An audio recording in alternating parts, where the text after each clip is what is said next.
Bəli, Çinarə, bir neçə gün öncə məhz elə valideynlərin şikayətləri əsasında sosial şəbəkələrdə bir sıra faktlar yayılmışdı və qeyd olunurdu ki, 6-cı sinif şagirdləri üçün nəzərdə tutulan böyük summativ qiymətləndirmənin cavabları sosial şəbəkələrdə yayılmalı və bir sıra şəxslərə təqdim olunub və elə Məktəbəqədər və Ümumi Təhsil üzrə Dövlət Agentliyi də məhz elə valideynlərin bu müraciətinə, bu çağırışına cavab verdi və müvafiq araşdırmalara başladı və bəlli oldu ki, sözü gedən, yəni kiçik və böyük summativ qiymətləndirmələrin nəticələrinin elan olunması, yəni yayılması, qanuni yolu yox, digər yollarla yayılması məhz bir sıra lokal, yəni ümumi təhsil müəssisələrində qeydə alınıb, ərazi olaraq müəyyən istiqamətlərdə olan bir neçə ümumi təhsil müəssisəsində bu cür fakt qiymətləndirilib və qeyd olunur ki, şagirdlərin bilik və bacarıqlarının mütəmadi olaraq yoxlanması üçün nəzərdə tutulan kiçik və böyük summativ qiymətləndirmələrinin düzgün cavabları yayılıb və şagirdlər də təbii ki, bunu bildiyi halda bundan istifadə edib və nəticədə yəni qeyri-qanuni, yəni qeyri-obyektiv olan bir yoxlama prosesi aparılıb. Təbii ki, bu qiymətləndirmələr aparılır ki, şagirdlərin bilik və bacarıqları şəffaf, dəqiq və obyektiv şəkildə yoxlanılsın. Amma buna baxmayaraq bəzi ümumi təhsil müəssisələrində, yəni şagirdləri bilik və yəni mədəniyyət öyrədən ümumi təhsil müəssisələrində bu cür faktın qeydə alınması təbii ki, xoşa gəlməz bir hal kimi qiymətləndirilir. Çünki məhz elə o sözü gedən kiçik və böyük summativ qiymətləndirmələr şagirdlərin bacarıqlarını yoxlayıb, onu uyğun tədris prosesinin gedişatına yön vermək üçün aparılır. Amma indiki məqamda məsələ bu cür qeydə alınan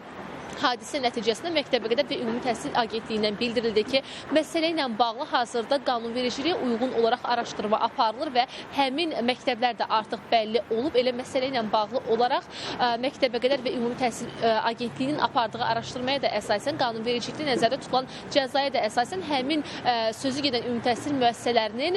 bu istiqamətdə, yəni onların cəzalandırılması nəzərdə tutulur və qeyd olunur ki, bu cür halın baş verməsi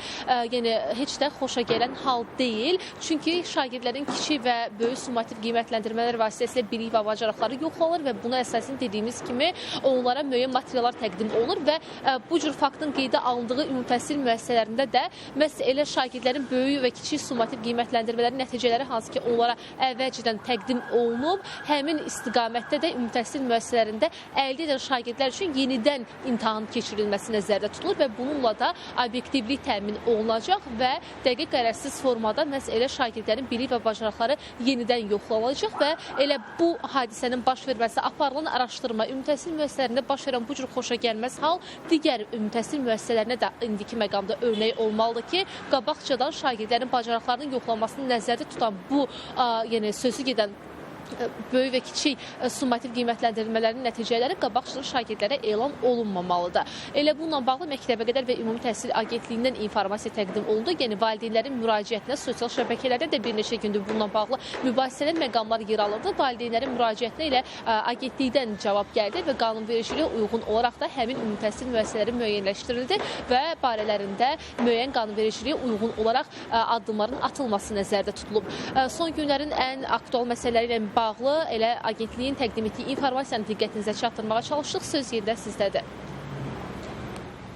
Təşəkkürümü bildirirəm. Rəqsanə məlumatı çatdırdığına görə indi digər bir bağlantımız olacaq.